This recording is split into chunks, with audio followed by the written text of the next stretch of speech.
हमारे गिरिराज जी में एक कन्हैया नाम का एक व्यक्ति था। गोवर्धन में कन्हैया नाम का व्यक्ति था, रोज झाड़ू लगाता था।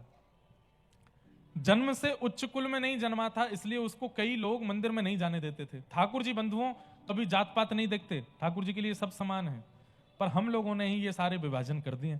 ठाकुर जी ने विभाजन व्यवस्थाओं का किया, व्यवस्थाओं का किया, लेकिन मेरा अधिकार किसी को नहीं है, ऐसी व्यवस्था ठाकुर जी ने नहीं बनाई।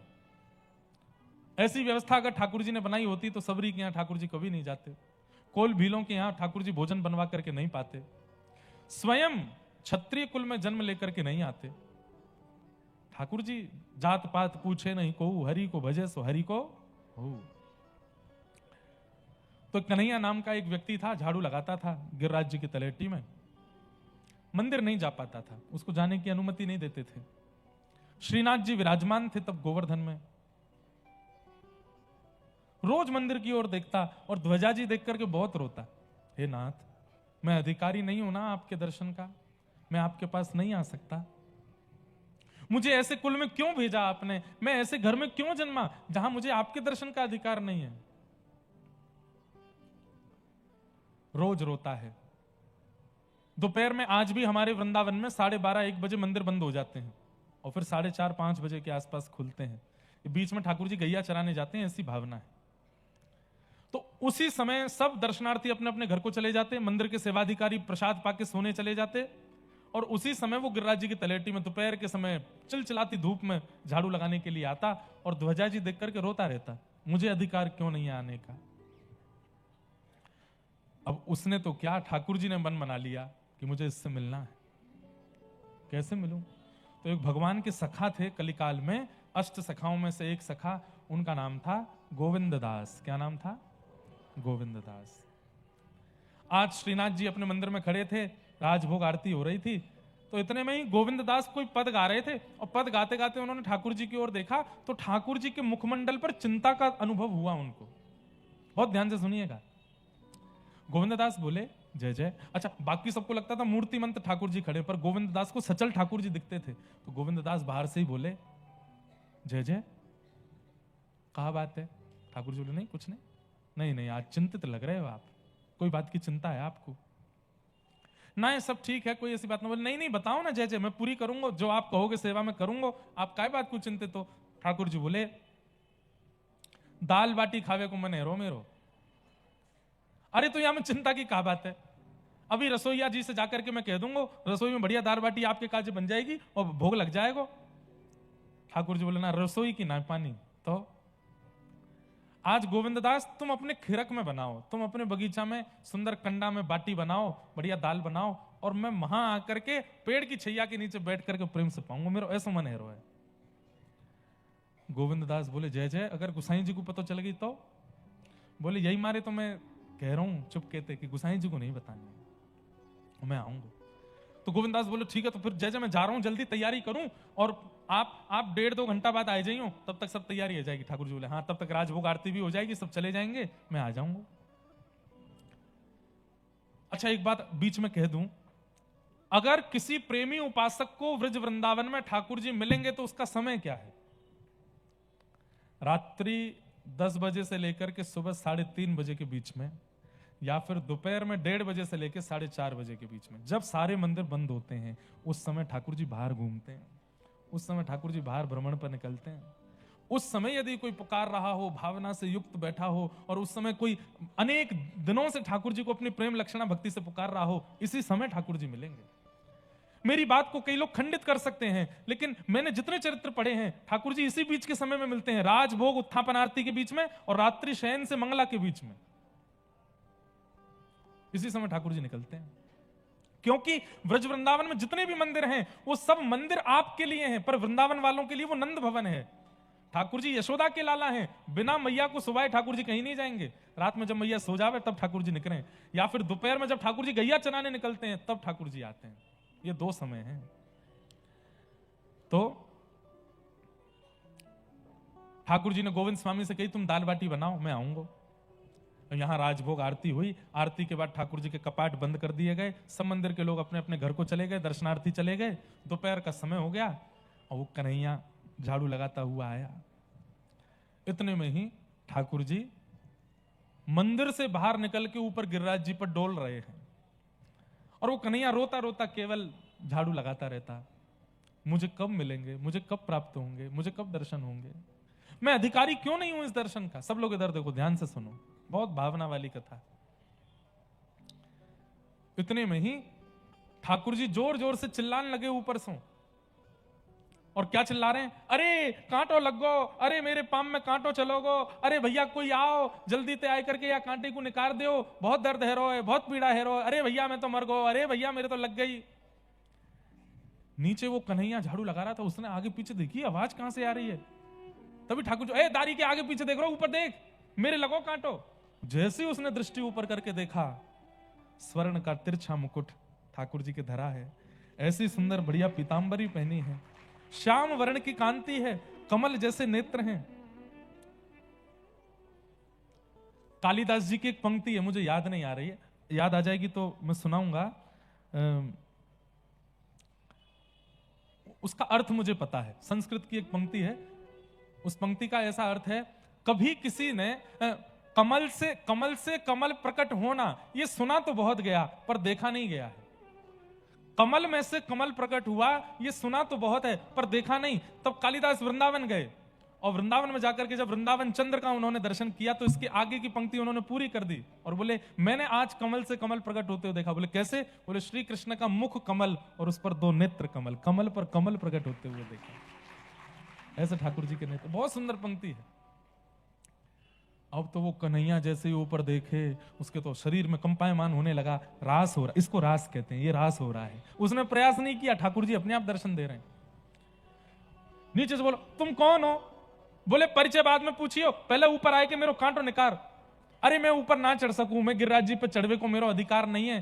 ठाकुर जी गुस्सा करके बोले कोई देख ना रो तो को, कोई कछु नहीं कहेगो, तू ऊपर आ जल्दी, मेरे कांटो देख, रक्त न करवे वारो है। अरे कितनो निष्ठुर है, जिनके चरणन में कभी कोई पीड़ा नहीं है जाए, ऐसी योजना देवता भी बना में, तू उनके चरणन की पीड़ा कैसे सुन सके, जल्दी आ। नीचे से कन्हैया बोले एक बार बता दो तुम हो कौन? बोले मैं वही हूं जो मंदिर में दर्शन दूं। बोले आप श्रीनाथ जी हो, आप ठाकुर जी हो, आप वृंदावन चंद्र हो, आप नंदनंदन हो? बोले हाँ। पहले तो नाचन लगो, दूर से ही बलैया लेने लगो, नेत्रन से अश्रु बहान लगो। मेरे ठाकुर जी आज मुझको दिख गए। ठाकुर जी बोले जे सब बाद में करियो, पहले मेरे पास आ जा। कन्हैया ऊपर चढ़ गए, गिरा, पहली बार चढ़ा है जन्म लेने के बाद आज पहली बार ऊपर चढ़ा। ऊपर जाकर जैसे जैसे ठाकुर जी के पास जावे, बैठ करके रोने लगे, कभी नाचने लगे, पागल सा होने लगा ठाकुर जी को देख करके। जैसे ही ऊपर पहुंचो ठाकुर जी बोले ले मेरो पाम पकड़। जिन चरणों को ठाकुर जी किसी को प्रदान नहीं करते तुरंत उसकी गोद में धर दिए ठाकुर जी ने। ले अब यहां में से कांटो निकाल। जो विचार नहीं किया था उसने वो तक ठाकुर जी ने दे दिया। अब वो कांटा निकाले, उसके तो हाथ पांव कांप रहे, कैसे कांटा निकलेगा? ठाकुर जी बोले गहरो चलोगो कांटो, हाथनते ना निकलेगो, मोहते निकलेगो, मोहते निकाल। अब ठाकुर जी का मुखमंडल, ठाकुर जी का चरण अपने मुख की ओर ले जाता है और जिन चरणों की रज को जा रज को ब्रह्मादिक तरसे, जा रज को सूरज शीश चढ़ाऊं,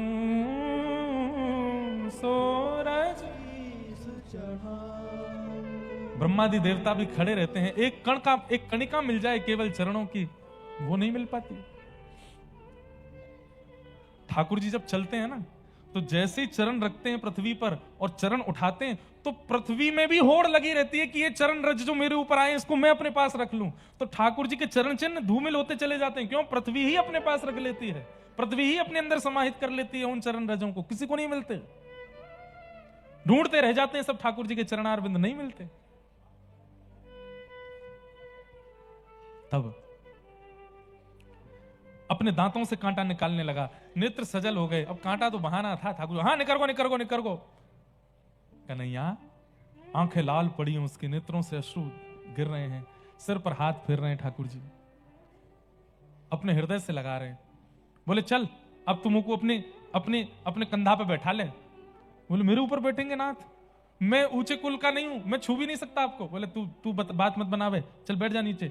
नीचे बैठा दियो, उसके दोनों कंधों पे अपने पैर लटका लिए, सिर पकड़ लियो। बोले चल बोले कहाँ? गोविंदास के खिरक में लेके चल, दाल बाटी बनी है, दोनों खा के आवेंगे। चढ़ के ठाकुर जी जा रहे हैं, इसको कहते हैं रास।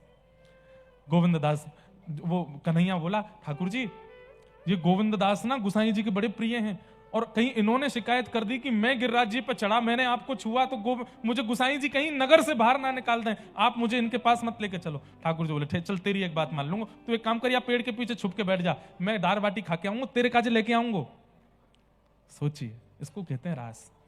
ठाकुर जी गए, गोविंद दास के खिरक में पहुंचे। गोविंद दास, आहा मेरे नंद नंदन आए हैं, मेरे लाडले आए हैं, मेरे प्यारे ठाकुर जी आए हैं, बिराजो ठाकुर। बैठा दिए ठाकुर जी। अब बाटी आप लोगों के यहाँ तो गैस चूल्हा पे बनती होगी, हमारे यहाँ चूल्हे में बनती है। कंडे होते हैं ना गोबर के उपले, वो जब हल्के हल्के जल करके बिल्कुल थोड़े थोड़े रह जाते हैं तो उसमें सेके जाती है बाटी। अब बाटी सेक सेक करके सामने ठाकुर जी के पधरा में, अब एक बाटी पधराई, दूसरी जैसे ही सेकने लगते इतने में ठाकुर जी कहते, ए गोविंदा जल्दी कर, मैं तो भूखों मर गो। बोले खा गया? बोले हाँ। ठाकुर जी नेक खामे और बाकी बच्ची भाई अपनी जेब में धर लें, वाके काजी लेके जानी है। कन्हैया खड़ो पीछे। जहां ठाकुर जी की प्रसादी में 10-12 बाटियां आती, आज ठाकुर जी 30 बाटी खा गए, दोनों जेबन में भर गई। अब बाटी खा करके ठाकुर जी बोले चलो भैया नेका देर में मंदिर खुलवे को समय हो, मैं जाऊं वापस। हाँ हाँ ठाकुर जी, बढ़िया लगो, स्वाद आया? बोले हाँ बहुत बढ़िया। जैसे ही ठाकुर जी खड़े भये, सो पीताम्बरी ऐसे फैल गई उनकी, यहां से बाटी बाटी सब लद रही हैं। गोविंदास बोले जे कहा है गोजान में हैं, बाटी धर के कहां ले जा रहे हो? ठाकुर जी बोले नहीं नहीं, मुझको रात में भूख लगेगी तो मैं सोची रात में। अरे तुमने तो एको नहीं खाई, सबरी गोजा में धल नहीं। तुरंत हाथ पकड़ लियो, सही सही बताओ कौन के काज लेके जा रहे हो? प्रिया जी ने मंगाई है, पर प्रिया जी तो आज छिक्के राजभोग कर चुकी हैं, वो तो पामेंगी नहीं, कौन के काज लेके जा रहे? तुम्हें मेरी सौगंध है, सही सही बताओ। गोविंदास से इतनी प्रीति करते हैं ठाकुर जी, ऐसी बात करते थे उनसे। कौन आया तुम्हारे संग में, कौन आया जल्दी बताओ। गोविंदास बाहर जाके देखने लगे तो कन्हैया दूर से झांक रहा था, और झांकता हुआ कन्हैया गोविंदास को दिख गया। अरे ये तो कन्हैया है, ये हमारे गिरिराज जी में झाड़ू लगावे इतकुआ। अरे कन्हैया सांची सांची बता कहा बात है? तो कन्हैया डर के मारे बोलो मुंह को नगर से मत न करवाइयो, मुंह को गिरिराज जी से बाहर मत फेंकवाइयो, और गुसाई जी से मत कह दियो, सब सच बताऊंगा। बोलो कछु ना करूंगा, तू बता। बोले जय जय ने मुंह को ऊपर गिरिराज जी पे बुलायो, अपने पाम में लोगों कांटो मोते ने करवायो। माता जी बहन जी दे दो भैया इनको, पहले दे दो जो मांग रहे। अच्छा पर्स दे दो, जल्दी करो, जल्दी जल्दी, जितना जल्दी हो सके दे दो। हे मेरे नाथ, रास होते होते रह गया। माता जी चली गई, पर्स छोड़ गई थी यहीं पे। पर्स छोड़ के नहीं गई, पर्स ठाकुर जी ने धर लिया था। बोले काय को जा रही है, इतनी बढ़िया कथा चल रही है, वापस आजा सुन ले। लेकिन मैया कह रही हैं ठाकुर जी आपके रास से ज्यादा जरूरी मेरी चाय है, मुझे जाके पीनी है। या दवाई है, कछु भी काम है सके। एक और मैया जा रही हैं, जान दो भैया। तो कहां था मैं? बोले मुंह को नगर से मत ने करवाइयो। गोविंदास जी बोले नहीं न करवाऊंगा, तो सांची बता। बोले जय जय ने ऊपर बुलाई लियो, अपने पावन को कांटो ने करवायो, और रोवे सो रोवे, मुंह पे बड़ी कृपा। अरे मेरे तो प्राण चले जाए अभी, मुंह को ऐसा दर्शन। बोले तेने गिरिराज जी पे चढ़ गो तू? बोले हाँ। अरे वो सब छोड़, तेने गोवर्धन नाथ छू लिए? बोले मोहते और छुए, कांटो ने कारवे के, इन नहीं कही मोते। गोविंदास बोले हैं सबरे नियम, यहाँ पे हम नहा नहा के परेशान है गए, सवेरे जामेंगे तो नहा के जाएंगे, शाम को जाएंगे तो नहा के जाएंगे, अपरस में रहो, यहाँ मत छुओ वहां मत छुओ, इतने नियमन को ध्यान रखो, मुंह पे कपड़ा लगा के प्रसाद बनाओ, अपनी एक बूंद भी नहीं चली जाए वहां में, हमारे काज इतने नियम, और खुद के काज कोई नियम नहीं। कन्हैया की गोद में बैठ के डोल रहे हो? ठाकुर जी बोले तो मैं जय जय नाऊं? बोले जय जय हो तो खुद नियमन को पालन नहीं करोगे? चलो स्नान करो। ठाकुर जी बोले अरे जाड़ो पड़ रहा है, मैं ना नहाऊंगा। ना नहानो तो पड़ेगा। बड़ी सुंदर लीला है। ये सब रास है बंधुओं, जहां ठाकुर जी इस कलिकाल में आज से 500 वर्ष पुरानी कथाएं हैं ये। गोविंदास बोले स्नान तो करना पड़ेगा, नहीं तो मैं गुसाई जी से सब शिकायत करूंगा आपकी। और ठाकुर जी अपने अर्चक से डरते हैं, ये बात माननी पड़ेगी। जो ठाकुर जी की नित्य सेवा करता है, जिसके लिए ठाकुर जी घर में आए हैं, उससे ठाकुर जी को थोड़ा भय लगता है। उसके प्रति ठाकुर जी मातृ बुद्धि रखते हैं, या उसके प्रति ठाकुर जी सहचरी भाव रखते हैं, तो उसका अधिकार है ना, वो सुलाता है, वो जगाता है, वही खिलाता है। उसके प्रति ठाकुर जी गोसाई जी से मत कहियो। तो एक काम करो, स्नान मत करो, आचमन कर लो। चलो ठाकुर जी हाँ आचमन कर लूंगा, हाथ में जल लेकर के ठाकुर जी कह रहे अपवित्र पवित्रो वा सर्वावस्थांगतो विवाह यह स्मरेत पुंडरीकाक्षम। कौन है पुंडरीकाक्ष? स्वयं ही तो है। अपना ही स्मरण करके ठाकुर जी कर रहे हैं मैं पवित्र है जाऊं, देख गोविंदा मैं पवित्र है। इतने में गोविंदास पीछे से दौड़ के आए, ठाकुर जी को धक्का दियो और श्री ठाकुर जी मुकुट सहित गिर गए गोविंद कुंड में, तैरने लगे। अब ये सब लीला चल रही थी, इतने में 4:30 बज गए, घंटे घड़ियाल बजने लगे, मंदिर में दर्शन का समय हुआ। ठाकुर जी बीच कुंड में ठिठर रहे हैं, अरे गोविंदा देखियो तेने मेरे संग बहुत बुरा कियो, अरे जय जल्दी आओ मंदिर घंटा बज रहे हैं ऊपर जानो है। ठाकुर जी दौड़ करके सीधे ऊपर पहुंचे, जैसे कपाट खुले तो श्रीनाथ जी के मुकुट से लेके नीचे मोजे तक सब गीले हैं और पानी चुचा रहा है। गोविंदास बोले जय जय, गुसाई जी बोले जय जय, भीग कैसे गए आप? और पीछे वो गोविंदास खड़ा है, वो बताइए मत। ठाकुर जी बोले ये तुम्हारा गोविंदा, ये बहुत मोह लगा लियो तुमने, या ने मुंह को धक्का दियो गोविंद कुंड में। गुसाई जी बोले हे गोविंदा तेने धक्का दियो ठाकुर जी को? बोले अब इनने इतनी बात बताई दी तो मैं पूरी बता दूं, क्यों दियो धक्का, ये कैसे कैसे काम करें तुम्हारो नंद जी को लाला। कन्हैया ना है हमारे गिरिराज जी को झाड़ू लगावे का है, बाकू ऊपर बुलाए के वाके कंधा पे बैठ के डोले आज पूरे गिरिराज जी में, या हमारे मैंने इनके कहीं स्नान कर ले।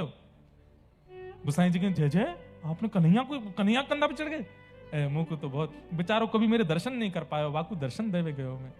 लेकिन ये सब लीला सुनकर के गुसाई जी के नेत्र सजल हो गए।